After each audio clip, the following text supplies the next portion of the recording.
Hello, and welcome back to Off to Hunt Fate.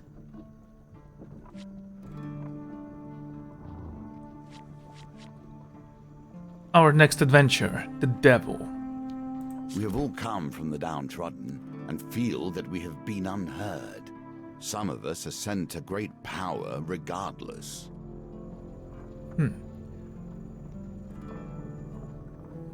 Four lives hang in the balance as a mysterious stranger offers to help for a price. Recommended. Give me all that you can. No companions for this quest. What kind of supply do we have?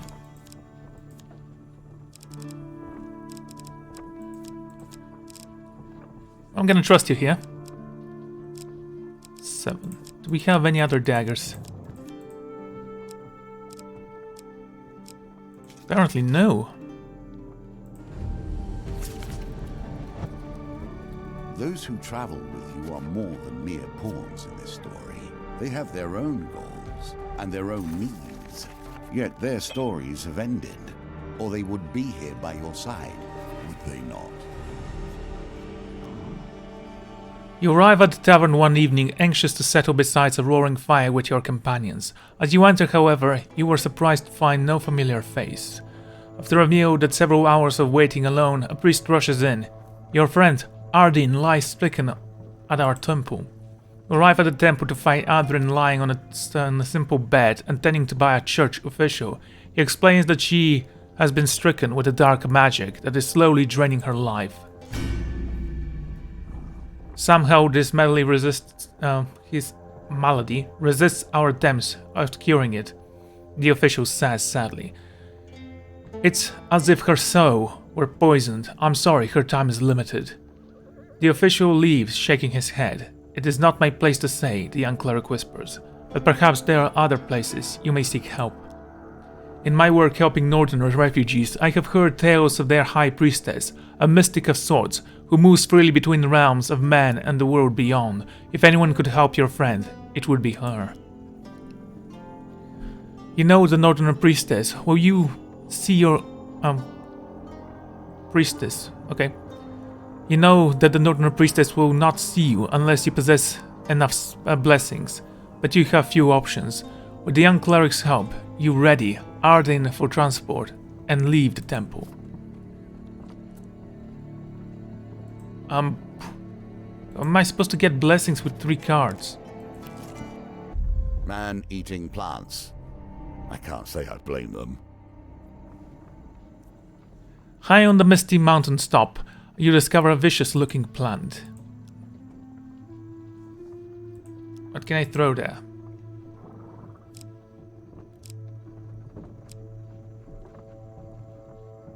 Let's go with the blades, I guess.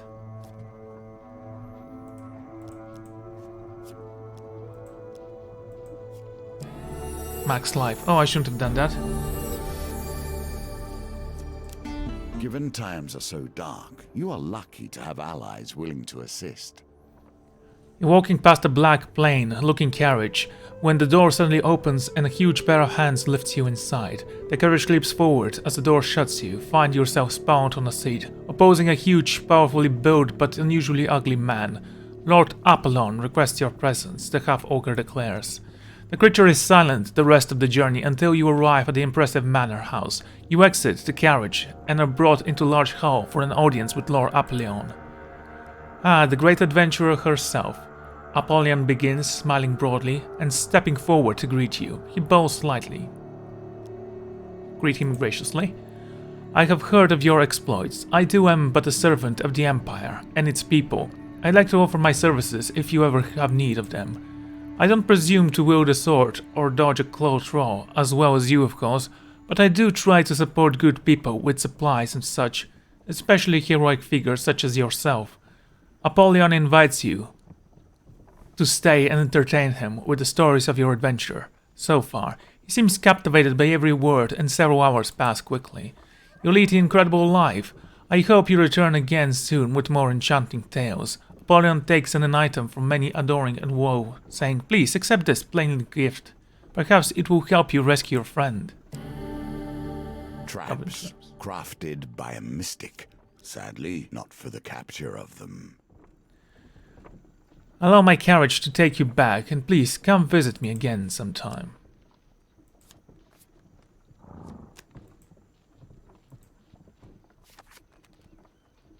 Okay. You have to wonder why anyone would help you. At least my motives are clear. You return to find mansion of Lord Apollyon, and are granted immediate audience. How goes your quest to save Artlin? Explain that your lack of blessings required to visit the High Priestess. Perhaps I could be of some assistance. I must confess that I have weakness for games of chance. Apollyon leads you to a table in another room. A set of cards is already set out upon it. If you win then, I will provide the blessing we require. Apollyon nods as he adds, yes, I have the means. You'll be surprised what magic trinkets end up in my possession as part of my work. If I win then, you must pose with me for the next portrait. It will be titled, Champion of the Empire. Perhaps I shall have a statue of us made as well. He gestures to you to sit. Won't stack the deck in your favor. After all, I enjoy the excitement of a game and care little for actually winning. I'm sure you do well, Apollyon smiles.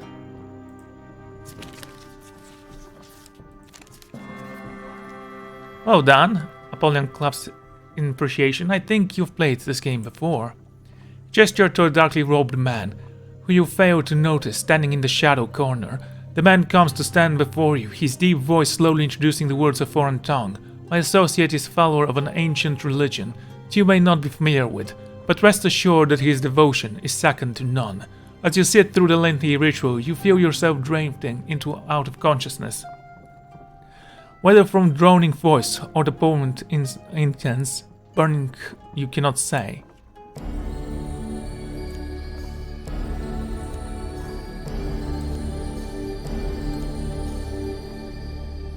You suddenly awake, Apollyon watching you with mild amusement from across the table.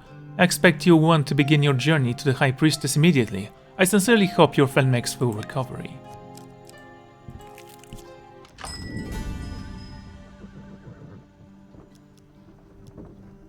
Good for equipment? Okay.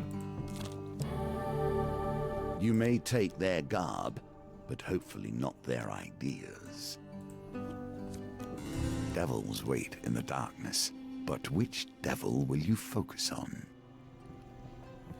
As you pass near a darkened alley one evening, a blackened and misshapen hand grasps you, pulling you close to the darkness. You stand on the principle of ruin. The Dark Lord has taken an interest in your destiny, and even now is engineering your downfall. The hunched creature pulls you with a surprising strength further into the shadow. But I can help. There is magic that can help you beat him at his own game. We can craft it, you and I. Doing so may test your spirit, but that's better than eternal darkness, hey? He looks up at you, his yellow eyes glowing faintly. Do not fall to despair. We will meet again soon. You must ponder the ties that begin to bind. The trap is slowly laid for you. You cross the northern borders and prepare yourself for the long journey up the Mount Irit. You are surprised, however, to find a band of northern warriors waiting for you. The High Priestess is expecting you, the leader of the band declares. With our guidance and protection, you quickly find yourself once more in the ritual house of Estemeria. I know why you have come. The giantess begins moving to inspect Ardain. She quickly sneers, saying, it's no wonder your holy people cannot heal her.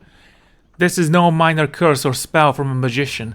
A beast of the underworld has tainted your friend's spirit, and without my help she will die. Esterna pauses to consider you, her gaze boring into your soul. I think for your fate will be to one day destroy the one who brings ruin to my people. Until then, the enemy of my enemy is my friend, yes. The Queen Frost sends you to another room, as she prepares a ritual. Many hours later you are summoned again. You find the Queen standing over Adrain, who, apart from being famished, appears fully recovered. Leave when you are ready, as Merathenia declares, turning to leave. But heed my warning, hero. A shadow hangs over your soul. Stray but a little, and you will fail to the ruins of us all. Malakleps told me he was going to a village of Rumstock to investigate rumor of a magical artifact, Adorin explains as you leave the ritual house. I was to meet him there some days ago. I cannot understand how you come to be here now, given the challenges that have stood before you. As you journey towards Rumstock, you are disquieted by an interesting number of rumors concerning the village. It seems that every traveler coming from the direction has heard of a terrible, ritualistic murder being performed in the woods nearby. The rumors also suggest that the mage responsible has been captured. Disguised himself as a bard, one fellow declares. I saw him with my own eyes, and he has the look of a killer. Don't worry, continues the man. There will be justice served for those poor souls when the necromancer burns at the stake.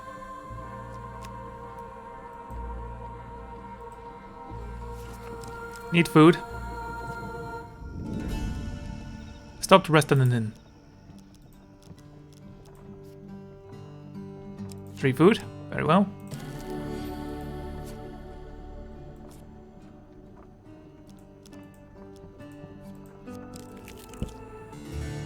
Can you reach the end of this challenge before you starve to death? Time will tell. I'm not a vain man. You must appreciate that this game, has been my focus for more years than I can count. Is that a failure card?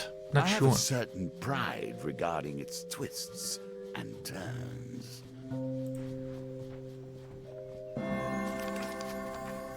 Marksman's Bane.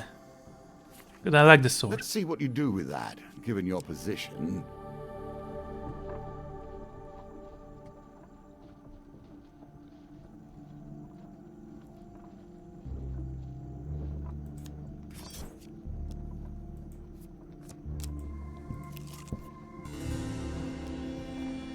We're camped on the side of the road one moonless night when a familiar pair of yellow eyes suddenly appear beyond the light of the campfire. You have glimpsed at your doom, I take it. The curse is in the cars, you know. He limps from the shadows to sit next to you, although somehow the fire fails to eliminate his form of awe. The spell that will be your salvation requires several unique ingredients. The cloaked figure explains. The first task will be to harvest the horn of a diabolic creature. I know of one that will be easy to overcome, he says, producing a silver whistle from his cloak. Strike quickly, though, he pauses to add, or it may escape, and you will spend countless lifetimes regretting it. He whistles relentless. A sharp noise of fairy fountains appear between the two of you. A short horned creature stands out as the portal closes again. Hey, Danilius, you call. The devil asks, looking up at him. The child-seized creature seems oblivious at your presence for the moment. Ask the creature for its horn. Oh, what? You want my horn? The little devil exclaims, looking around. Brought me here to this mortal could harvest my horn. I thought you were my friend. Little devil disappears in a puff of smoke and ash. Devilish shake his head with a sigh. You have cost me, mortal, but my punishment I inflict would be nothing compared to your fate now. He clicks his fingers and you suddenly wake up alone by the side of the road.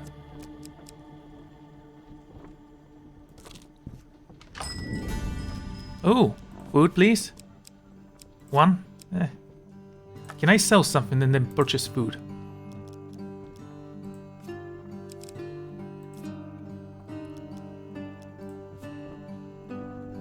Let's sell this Imperial armor.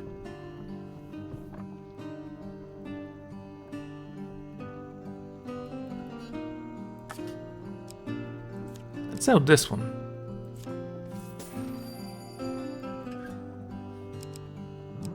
I'm gonna sell the leather armor as well.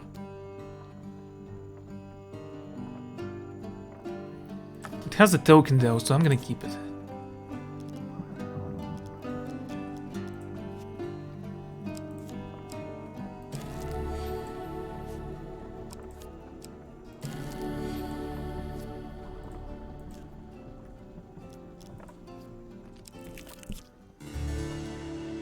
Return to the fine mansion of Lord Apollyon and are granted immediate audience.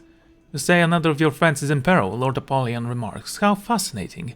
You relate some details as Malaclip's situation. We live in dangerous times indeed, Apollyon said, shaking his head. Do you have a plan to save Malaclips? You explain that you have not yet visited the village of Romsak to assert the situation. I expect you will want to travel there immediately. In order to save your friend, would you like a transport? Yeah, sure. "A butler will show you to the stables," Apollyon says, summoning with him a small bell. "Take Bluetail, she is the fastest." Lord Apollyon's stables turn out to be a house of extensive array of animals. You're helped into Ballet's bag, and the griffin rises into the air. So the noose begins to tighten, and we question the very stakes.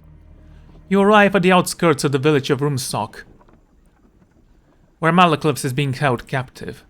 A wooden stake with burst wood piled around it stands in the village center. A few peasants stand around, thinking eagerly about the impending doom of the so-called necromancer.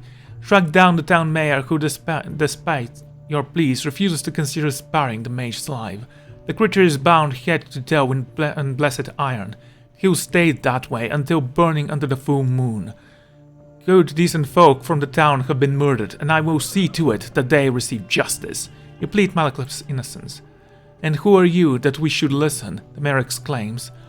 It will take more than your word of a nameless mercenary to free the creature of darkness.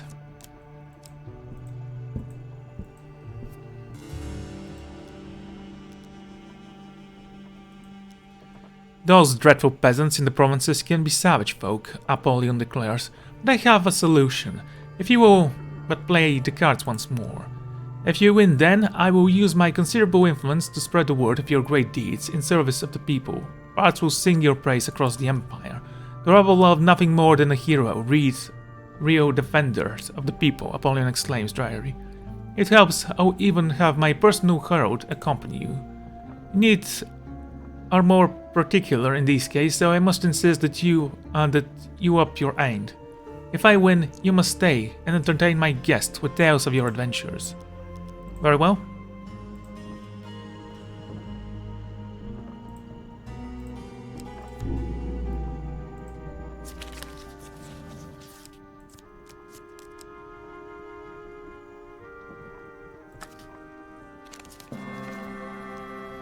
Another win, Apollyon exclaims. You are adept at both combat and finer arts. I shall make plans with my associates, too, to support your cause, Apollyon declares. By the time you reach Runstock, your name will be a legend. Fame alone has got you here. Let action carry you forward.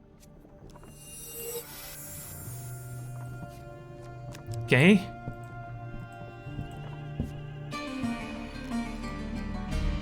As you approach, woman tending her garden spots you. She sends her child to fetch the mayor, and minutes later, the throng of our village approaches, led by a biting man. Look, someone calls out, the hero of the empire is in our village. You are here for the demon, of course, the mayor says as he approaches. You must have heard that we captured it ourselves, the peasants all cheer. Don't worry, the mayor continues. We intend to burn it during the full moon. You ask the mayor to take you to Malaclus, who you find sitting in a small cell bound in silver chains set with glowing runes. With some effort, you manage to convince the mayor to release him into your custody for proper disposal. I'm sure you know best when it comes to creatures of this underworld, the mayor says, but we have the fire planned and everyone is coming. Perhaps you could stay just until the full moon, he asks hopefully, as you lead Malaclus away. At the edge of the village, the mayor reluctantly removes Malaclus' chain and sends well back as you leave. Thanks, Malaclus says. Those country folk weren't kidding around. He goes on to relate how he was set up as he entered the village, being accused by some local murderer involving magic. It sure seemed that they know I was coming. And where did they get those anti-magic chains from? You fill Malaclus in on what happened with Adrain. What about Estera and Cobiorn? He asks as you begin your journey back towards the capital. So many enemies await you, and so many would stop you moving forward. The next day you stop to rest at a small inn. There are a few older patrons as you consume a spare meal before retiring to your room. Moments later you hear the noise of a widow. It seems it opens, allowing a hooded stranger to slip inside. Relax your sore arm, mercenaries, the woman exclaims, wandering you away with an open hand. I seek only to deliver a message that your colleague, Cobiorn, has been acquired by the guild. You see, she continues, loading against the window sill. With recent setbacks for our income potential, we've had to expand our enterprise with kidnapping and so on, and a travel tribe of an impressive bounty on your friend's head. It's all just business. For only 150 gold, you can buy your friend's life back. Bring the gold to the East Market Square and someone will contact you. Otherwise, well, I can't say how we'll be treating by those barbarians, the cloaked woman says, as the ducks back out of the window. Ducks back out of the window, vanishing into the darkness once more.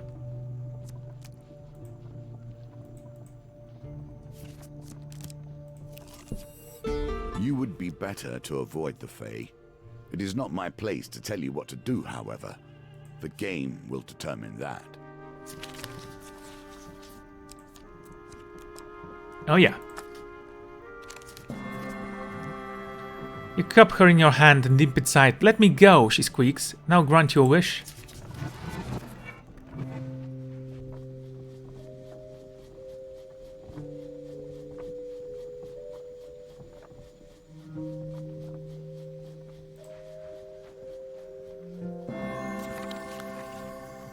Okay, not what I wanted. Release her and with a wave her hand you feel better.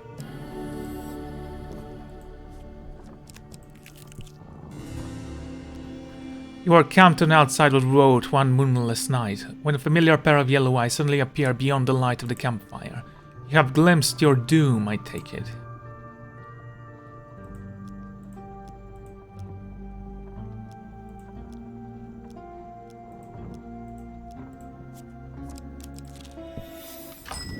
General store. Let's leave that. Return to find the mansion of Lord Apollyon are granted immediate audience. You say another of your friends is in peril, Lord Apollyon remarks. How fascinating. Relate some details of Carbjorn's situation. We live in dangerous times indeed, Apollyon says, shaking his head. How goes your quest to save Carbjorn? Explain that you don't have the ransom code. I'd like to help if I may, Apollyon says earnestly. Would you mind terribly indulging me in another little game? If you win, then I will give you the required gold to pay the ransom for your friend. No need to repay it, no strings attached. If I win then, shall we say that you owe me a day's service, Apollyon suggests. I have business interests in the northern hills that require some important deliveries. As you know, the land is still rife with northerner warriors, despite the Emperor's claims. How about adventurer? Carbjorn's life could be saved with the turn of a card. Very well.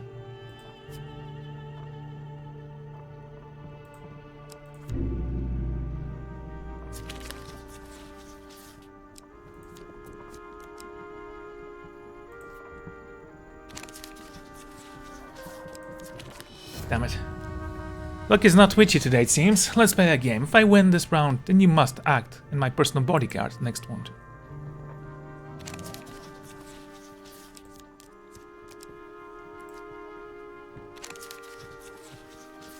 Oh, this one was easy actually. Ah, perhaps you were toying with me for the first game, Apollyon suggests dryly. With a gesture from Apollyon, a small humanoid creature brings over a chest of gold. I hope with that gold you get your friend back in one piece. Do visit again sometimes? Let me know how it went. Starvation has been the end of many adventurers.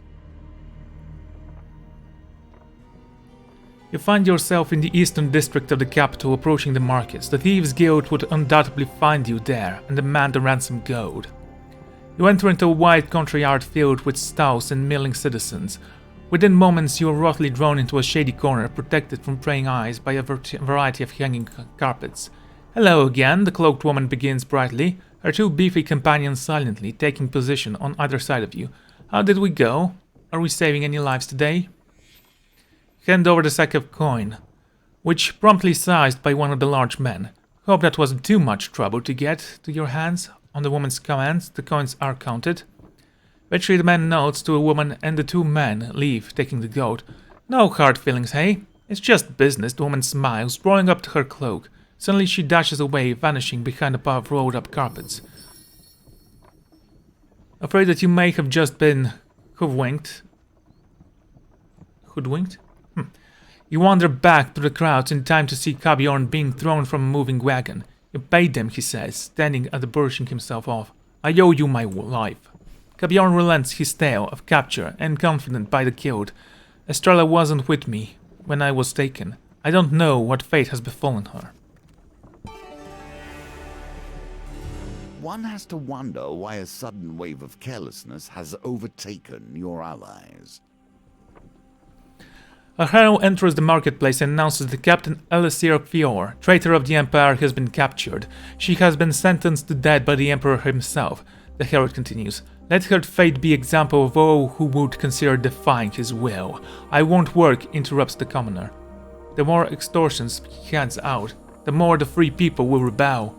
The Emperor is cracking down on lawlessness running rampant in the city. The herald responds. And you sound like a rebel yourself. Discreet enquiries lead you to learn that Estrella is being held in the remote Empire stronghold, but nobody claims knowledge of her whereabouts.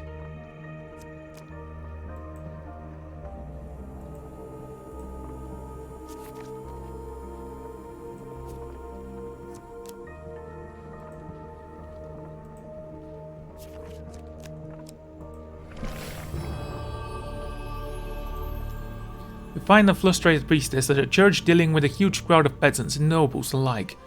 You join the line, elbows are thrown and harsh words are exchanged, but you finally make it in front. What blessing do you require? Quick, quick, I've got all day, pick two.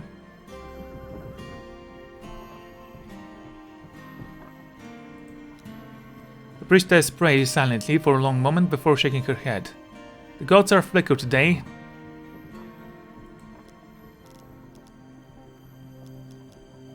Go with good health. You're kidding me. Fine, let's go with, well, glory? Luck?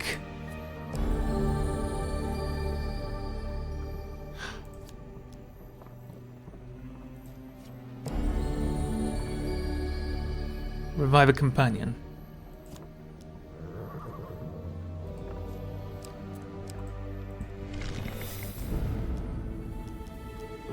Oh, we don't have the goat, so let's do this and see what God takes us. Let's go for some food. Haha! Perhaps you should visit a campfire? Holy Mask. Ooh. Yeah, definitely equip that.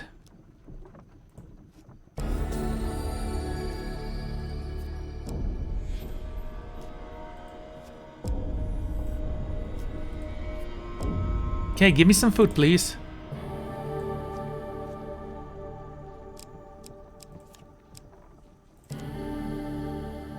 The weapon of footpads and vagabonds.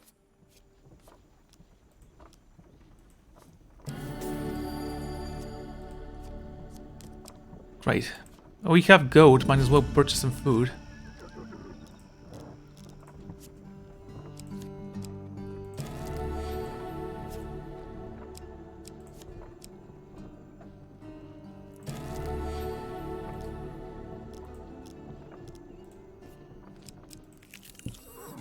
Everything is a wager, but our difference is that we understand the game must have rules and definitions if it is to bind. You enter a tavern. Okay. You enter a tavern one evening just as a gang of soldiers rise angrily from a table, leaving just well-dressed civilians seated. You cheating son of a harpy, one of them yells. Gentlemen, please, I cannot help if it's Lady Luck has taken me in this fine evening. Nobody that lucky, a soldier exclaims, drawing his sword. Soldiers advance around the table. The unarmed man suddenly leaps from his chair and ducks behind you, saying, Mercenary, I'm poor you. I am a humble and honest merchant in the need of something. Save me from this band of treacherous fiends, whom I have offended merely by playing fairly a number of games of chance, and I'll pay you with gold.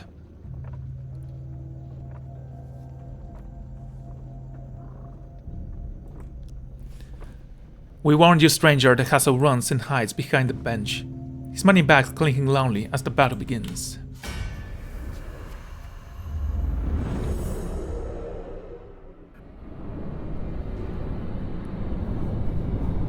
Okay, we have Brigadine's blades. That's something new, I guess. So I'm wearing white.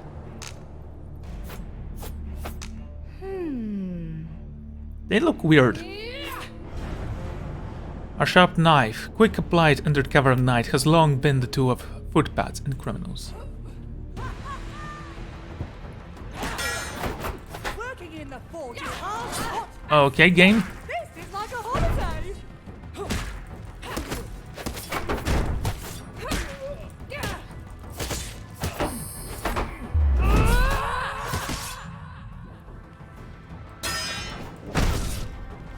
Finish him off. Come on.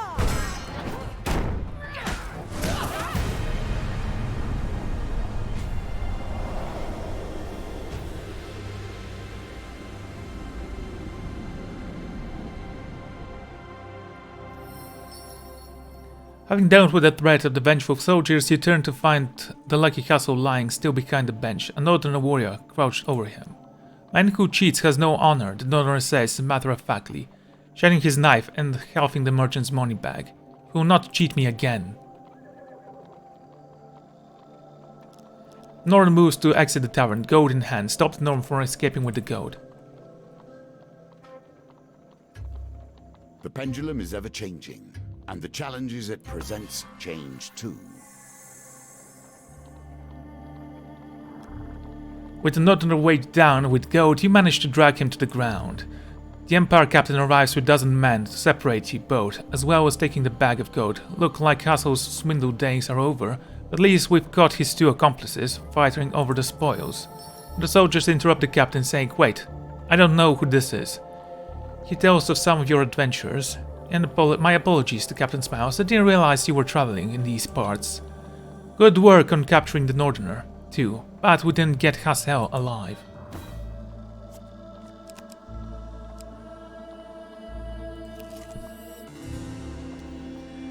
Okay.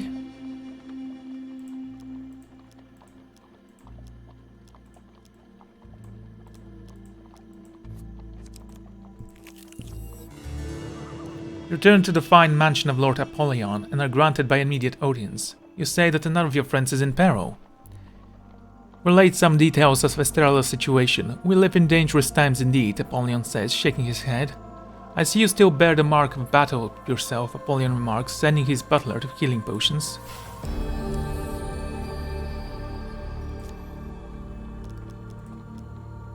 There's no trivial thing you wish for. Gamble for this day, Apollyon says, looking concerned. Even I cannot sway the Emperor's decision on your friend, and helping you intervene would be tremendous to treason. Perhaps if you win, then I could give you the means to rescue your friend, Apollyon concedes. But if I were to make such a gamble, then you must risk something equally significant. Apollyon leans forward, fixing you with a gaze. If I win, you must serve me until I release you. Or until I die, of course, Apollyon smiles softly at the suggestion. Well, champion, Apollyon asks, clearly eager to begin the game. Are you willing to gamble one life for another? Yes. Apollyon smiles widely and deals the cards.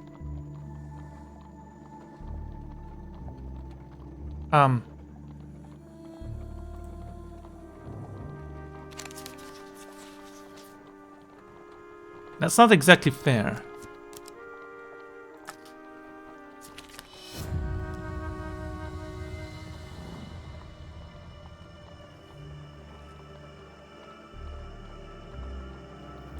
And now you are mine, Apollyon says, standing. He gestures for you to rise, and you feel unnaturally compelled to do so. Follow me, hero, and we shall see what mischief we can put your talents to now. Leads you through a door etched in strange symbols, and down a long, long set of stairs into the darkness. Your old life and the fate of the Empire is left behind forever.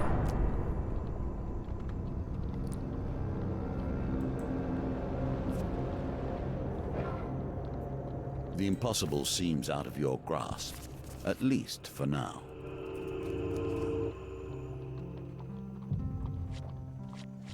Yeah, let's try again, because I think he cheated the last game. Try it again.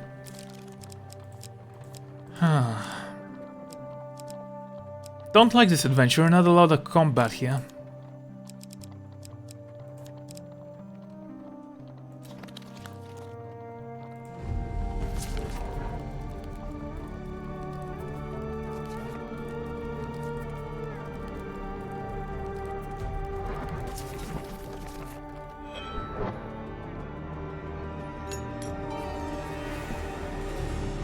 I envy your friends.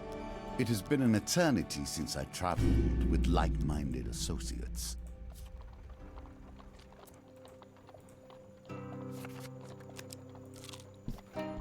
I cannot imagine how your What, again? headstone will look should you manage to get eaten by an herb. As you travel, you will find fame and infamy follow you. Not yet, however.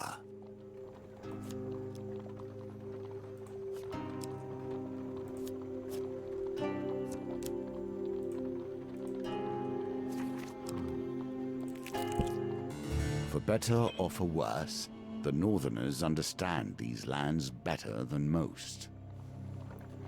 One day you meet a Northerner displaced from her homeland by warfare. She explains she's dragged for hire, working for those who can pay.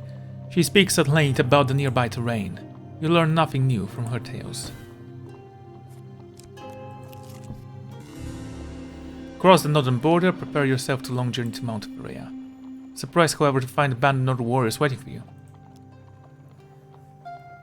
Her shadowness, Queen of Frost, cannot abide the process of unpure. You cannot enter the ritual house without sufficient sacred blessing. Okay.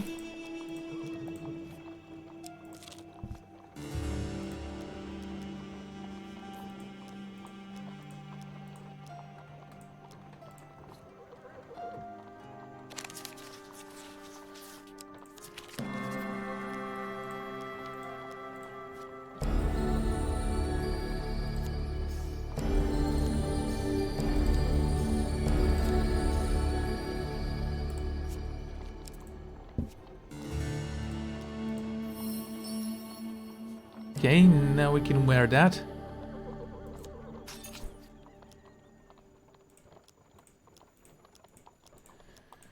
Let's go to the next level.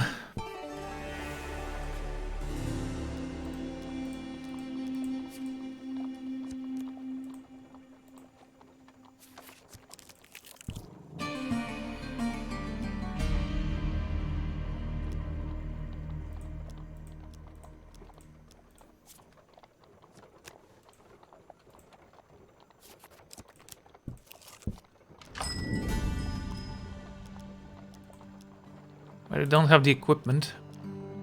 How about equipment for food? One equipment for 2 foods? Sure.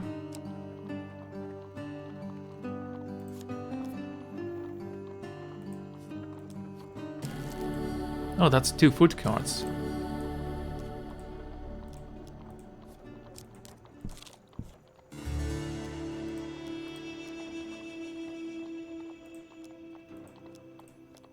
Strike the creature from behind. With a mighty blow to the head, you knock the devil unconscious. Soon you have removed one of the beast's horn and beheaded it to Thermopolis, who places it in a sack made from with the same dark material as his cloak. That will do for the first element. I must immediately prepare. Timoleus says, turning to leave. Regards a limp from the housepawn. Do not be here when it wakes up, mortal. It will be angry, and you have not the means to kill it. Can you claim this token? The soldiers rush past you and shake Castle down, sending a steady stream of gold coins onto the floor. "This guy's loaded," one of them exclaims. Eventually the coins stop falling and the soldier plumps some the other patrons, set to collecting as much treasure as possible. He also used the commotion to escape outside door. A few coins roll out. Back to the bones. I hope you have learned to be their master.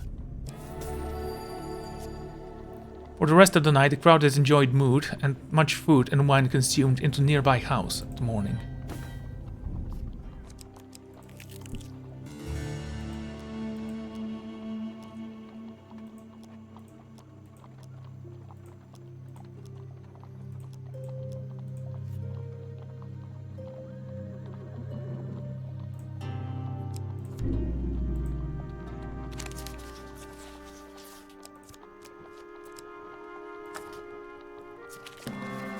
Okay, that actually helped.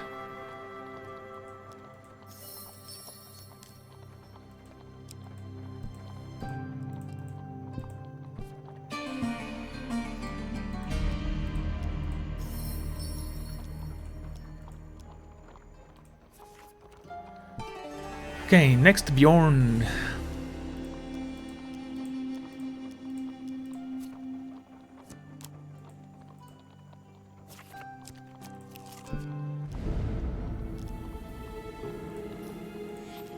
I do loathe fortune tellers, but there can be little question that she sees truth in you.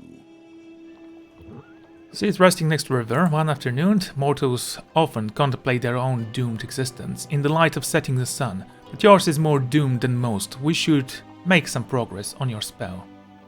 What do you need? The next step is normally as difficult to achieve as obtaining a Deus Horn. Bad luck is with us again.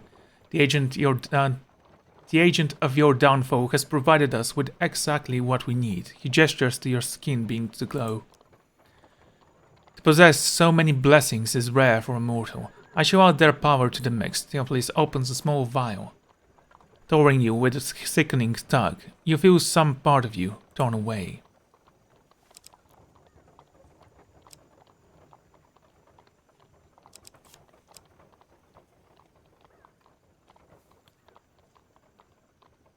Well, Gambit. Okay. Yeah, you can have this one. Oh, do we need to give you another one? Let's go with this one then.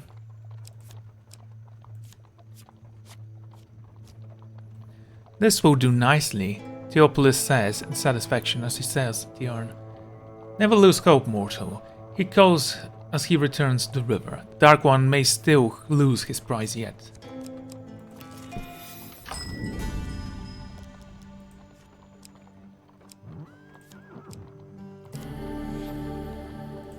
Okay, let's equip you.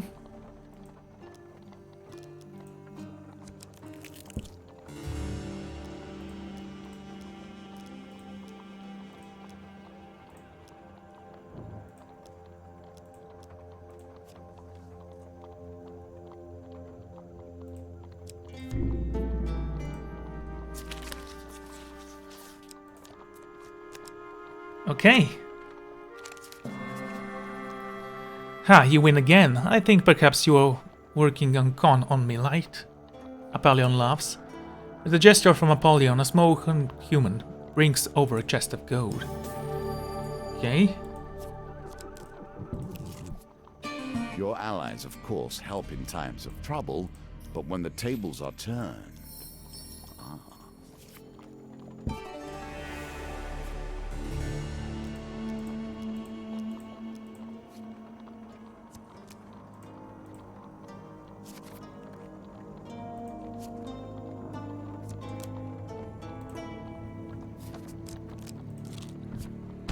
A storm and troubles in the north, so it begins. Okay, so we enter a tavern and we were immediately attacked by northerners.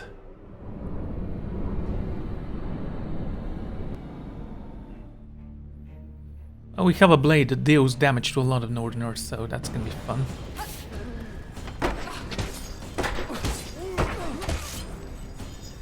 Give me a second.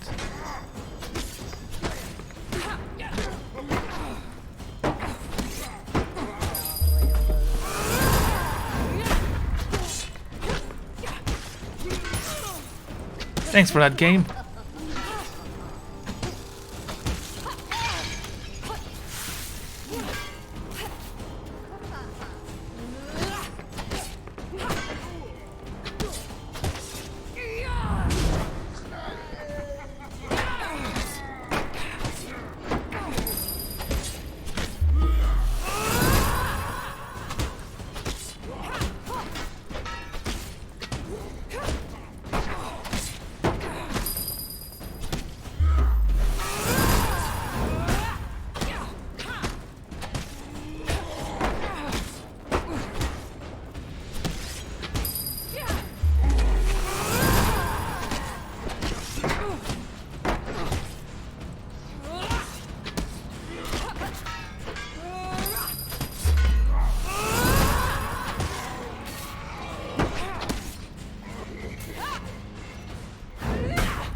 The Northerners retreat into the storm. The innkeeper serves a round of drinks in your honor. Here's an old soldier left with me before renouncing his adventures for good. I want you to have it.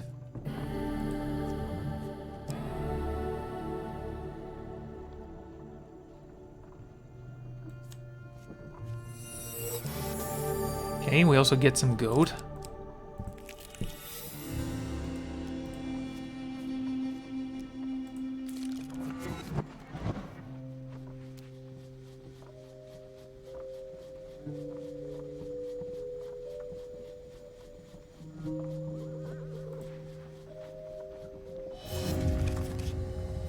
No redraw this time. Perhaps you should have taken your time. That's fine.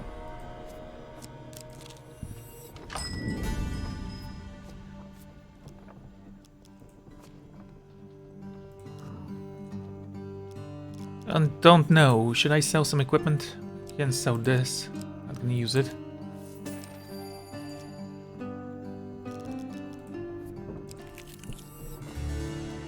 One day you'll come across a man wrapped in a torn grey cloak, sitting on the rock by the path throughout the Spare Woods. Greetings, mortal. Theopolis utters as you stop. Next element of your magic salvation is approaching. He begins without bothering to stand. You will meet a traveler on the outskirts of the forest. Trade with him to obtain the feather of an angel. Do not reveal what use you would have for it. I wish you luck. Not long after, you meet a dwarf bristling with bags, sacks, and other knock-knocks. Let's trade, he suggests. I'm sure we can come to a mutual beneficial transaction. As it happens, I do have an angel's feather that I traded for a knot of mystic water provinces. Do you need it for anything in particular? The dwarf asks sharply. You begin to negotiate.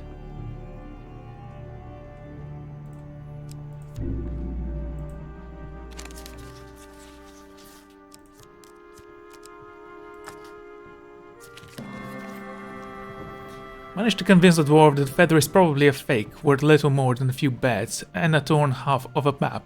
You find it in your bag. The dwarf is barely out of sight when Theopolis is suddenly beside you and saying, "That dwarf was never had such valuable prize in his possession and perhaps never will again. But now it is time for the spell to be completed." Theopolis takes a feather and adds it to the spell concoction. The vial gives a silent bright flash, then returns to normal. At last, Theopolis cries in excitement, "After all these years, I will be free." You lunge forward, reaching out the vial, but Theopolis is already opening it.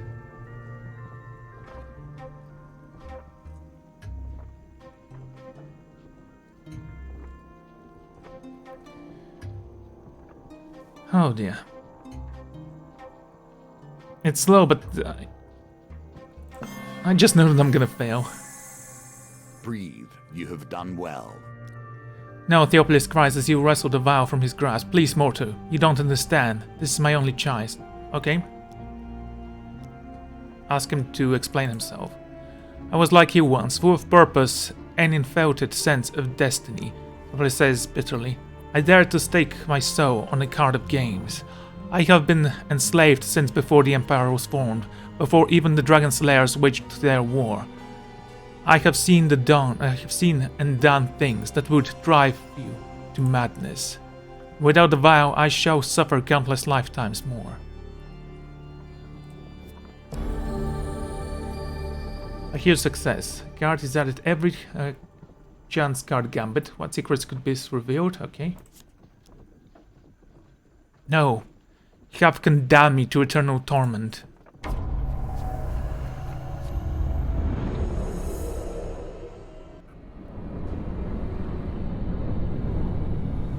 Skull of Shades.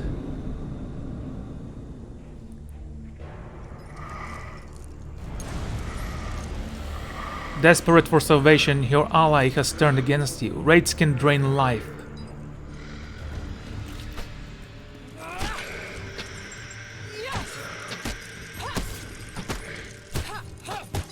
Honestly, without the allies...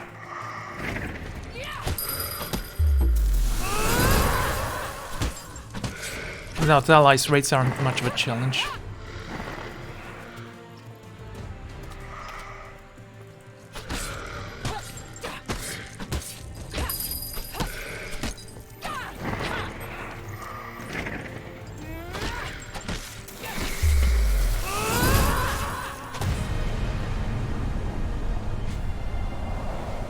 Okay.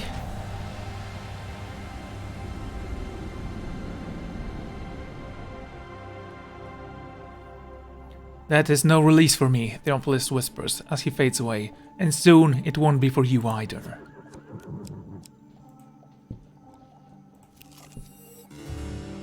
Turn to find mansion of Lord Applelight are granted immediate audience.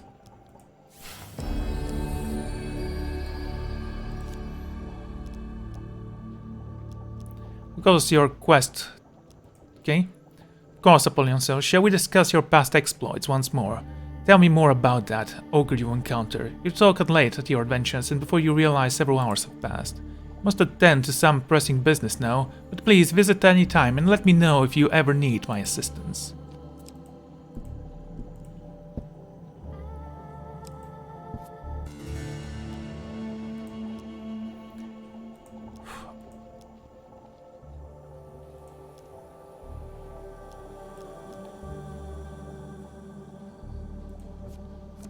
Okay, not much of a choice then.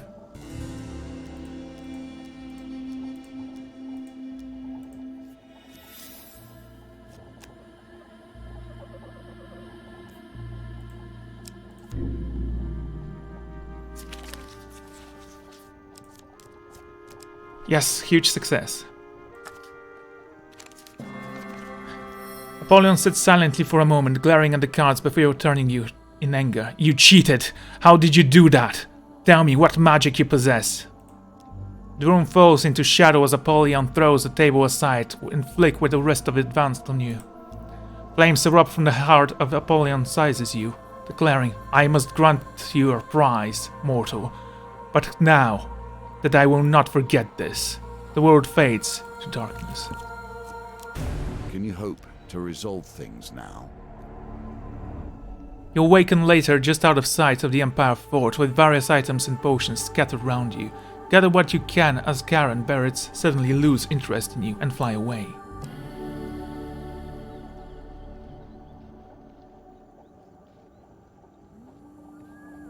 Well, that's definitely not something I need. Let's equip that. We often protect ourselves by hurting those who befriend us, don't you think? Empire's Burden. Rough and ready, but fit for task.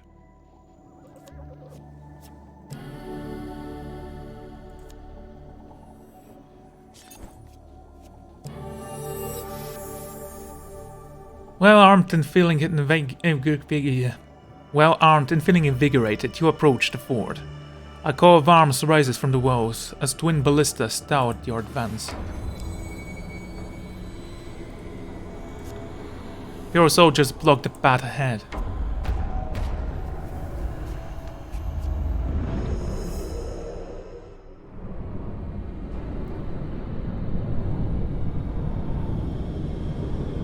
Okay, we had two bosses in this map.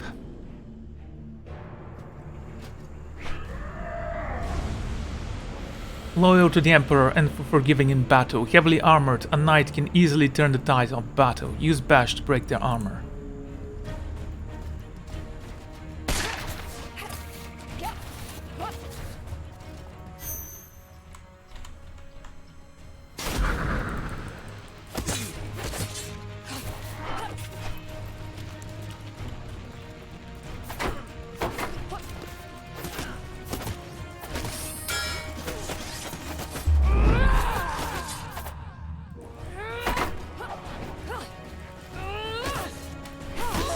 Ouchie!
Okay, one more dead.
Okay. I don't think we got the bio for this guy. Oh no, we did. He had armor, you had to break it. With birds already feasting on the greater part of the fort's garrison, you gain easy access to the fort and locate Estrella in her cell. Took your time, she says with a crooked smile. Briefly relate the difficulties that have been set to your companions as you exit the now deserted fortress. We've heard the warden say that someone gave them information, told them right where I was going to be the day they ambushed me, Estrella says, pausing to relieve a fallen soldier of his weapon. It sounds like someone with a lot of clout went to a lot of trouble organizing all of this. You're making some powerful enemies.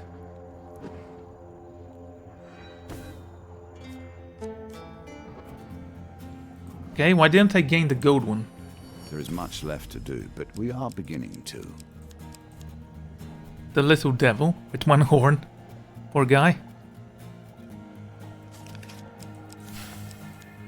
The peeler, that's something new.